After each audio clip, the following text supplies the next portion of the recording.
ദൈവത്തെ ഉപയോഗിക്കുന്നത് ഒന്നുകിൽ ക്ഷേത്ര സ്വത്തുക്കൾ കൊള്ളയടിക്കാൻ, അല്ലെങ്കിൽ പാവപ്പെട്ട ജനങ്ങളെ മുസ്ലിം എന്നും ഹിന്ദു എന്നും ക്രിസ്ത്യാനി എന്നും പറഞ്ഞ് ഭിന്നിപ്പിക്കാൻ. ഇതിപ്പം വെളിച്ചത്ത് വന്നിരിക്കുകയാണ്, എക്സ്പോസ് ചെയ്തിരിക്കുകയാണ്. എനിക്ക് അത്ഭുതം തോന്നി RSSന്റെ പ്രസ്താവന കണ്ടിട്ട്.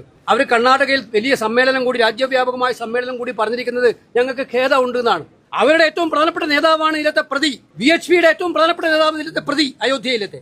എന്ത് നടപടിയെടുക്കുന്നത്? കേന്ദ്ര ഗവൺമെന്റ് നിയമിച്ച ട്രസ്റ്റാണ്, വേറെ ആരും നിയമിച്ച ട്രസ്റ്റല്ല. പ്രധാനമന്ത്രി മോഡി നേരിട്ട് മേൽനോട്ടം വഹിച്ച് നിയമിച്ച ട്രസ്റ്റാണ്.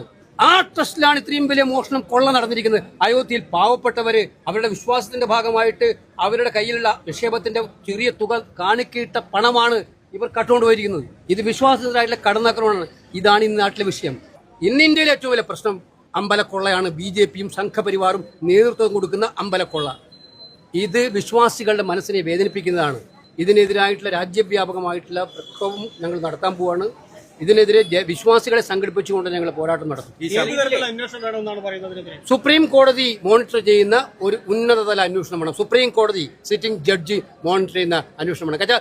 അയോധ്യ കേസ് ഡീൽ ചെയ്ത ആരാണ്? സുപ്രീം കോർട്ടാണ്. സുപ്രീം കോടതി വിധി അനുസരിച്ചാണ് ഈ ടെമ്പിൾ പണിഞ്ഞിരിക്കുന്നത്. അതിന്റെ അടിസ്ഥാനത്തിലാണ് ടെമ്പിളിനെ ട്രസ്റ്റ് പ്രൈം മിനിസ്റ്റർ മോണിറ്റർ ചെയ്യുന്ന, പ്രൈം മിനിസ്റ്റർ തന്നെ മേൽനോട്ടം വെച്ചൊരു ട്രസ്റ്റ് ഉണ്ടാക്കിയിരിക്കുന്നത്. അവർ കൊഴിഞ്ഞു മാറാൻ കഴിയും. 20-ാം തീയതി പാർലമെന്റ് സമ്മേളനം നടക്കുകയാണ്. ഞങ്ങൾ കണക്ക് ചോദിച്ചിരിക്കും. ഈ പാർലമെന്റ് സമ്മേളനത്തിൽ അയോധ്യയിലെ കാര്യത്തിൽ ഗവൺമെന്റിനെ കൊണ്ട് മറുപടി പറയിപ്പിക്കാനുള്ള ഉച്ചതമായ പോരാട്ടവുമായി ഞങ്ങൾ മുന്നോട്ട് പോകും. ഈ ശബരിമല വിഷയം ഉയർത്താനുള്ള ധാർമ്മികമായ അവകാശം BJPക്ക് ഇതോടെ നഷ്ടമായി എന്നാണ്. അല്ല, അവർ ശബരിമല ഉയർത്തിയിട്ടില്ലായിരുന്നല്ലോ.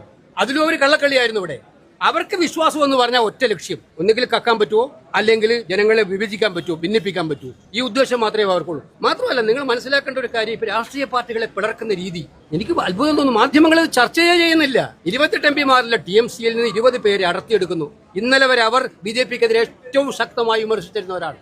അവരെങ്ങനെ ഒരു സുപ്രഭാതത്തിൽ BJP ബന്ധുക്കളായി മാറിയത്? അത് പേടിപ്പിച്ചിട്ട്, ഭീഷണിപ്പെടുത്തിയിട്ട്, വരട്ടിയിട്ട്, എല്ലാവിധമായിട്ടുള്ള മോശമായ മാർഗങ്ങൾ ഉപയോഗിച്ച് അവരെ ഭീഷണിപ്പെടുത്തിയിട്ട് അതാണ് നടന്നിരിക്കുന്നത്. ശിവസേനയിൽ നടന്നു, ആം ആദ്മി പാർട്ടിയിൽ നടന്നു. ജനാധിപത്യത്തെ അട്ടിമറിക്കാൻ നിങ്ങൾക്കറിയാം, ഡീലിമിറ്റേഷൻ ബില്ല് പാസ്സാക്കലാണ് ലക്ഷ്യം. ഡീലിമിറ്റേഷൻ ബില്ല് പാസ്സാക്കിയിട്ട് എല്ലാ കാലത്തും തെരഞ്ഞെടുപ്പ് കമ്മീഷനെ കൊണ്ട് അട്ടിമറി നടത്തിയിട്ട് ഈ രാജ്യം ഭരിക്കാമെന്നാണ് അവർ വിചാരിക്കുന്നത്. ഇത് ഇന്ത്യയിലെ ജനങ്ങൾ സമ്മതിക്കില്ല.